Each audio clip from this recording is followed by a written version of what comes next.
देव सगळ्यांनाच पाहिजे, पण हे कधी प्रश्न पडला का तुम्हाला की देवाला कोण पाहिजे? अरे देवाला काहीतरी नारळ फोडून, बकरे कापून किंवा 5, 50, 100 रुपये दक्षिणामध्ये टाकून तुम्ही काहीतरी मागण्याचा प्रयत्न करत असाल आणि तुम्हाला देव जर देत असेल असं वाटत असेल, तर मागणारे आजपर्यंत किती श्रीमंत झाला असते, किती धनाढ्य, संपन्न, शांत, समाधान झाले असते. तुम्हाला दिसलं का आजपर्यंत या जगाच्या पाठीवर ज्यांनी मागितलं आणि त्याला देवानी काय दिलेलं आहे? आणि त्यातल्या त्यात तुम्ही एखादा दलालमध्ये घालून देण्याचा जर प्रयत्न केलात, तर त्या देवाला कधीच आवडलेलं नाही.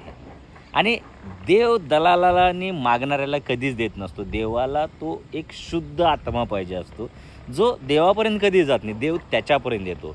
मग तुम्ही असे किस्से बरेच ऐकले असणार आहे की तुकाराम महाराज ज्यावेळेस देहूच्या भंडारा डोंगरावरती तप करत होते, त्यावेळेस विठ्ठल त्यांना भेटायला जात होते. तुम्ही जनाबाईचं तसंच ऐकलं असणार आहे, ज्ञानेश्वर महाराजांचं तसंच ऐकलं असणार आहे. देवांना कोण पाहिजे हा जर प्रश्न तुम्हाला पडला, तर तुमची ही भिकारचोटपणा जो आहे ना, की मी काहीतरी देऊन काहीतरी देवाकडून मागावं, हा संपेल. आणि हा जो बावळट तुम्हाला धर्म शिकवला जातो ना, तोही तुमच्या डोक्यातून थोडाफार उतरेल. कारण धर्म आणि देव मागितल्यानं भेटत नसतो, आणि तुमच्या रक्षण केल्याने तर अजिबात देवाचं आणि धर्माचं रक्षण होत नसतं.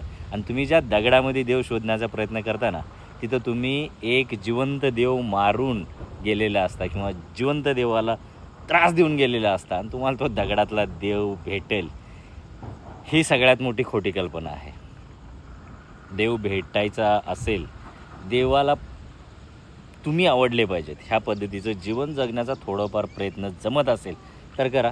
देव निश्चितच तुम्हाला येऊन भेटेल. तुम्हाला देवाकडे जाण्याची गरज नाही. धन्यवाद.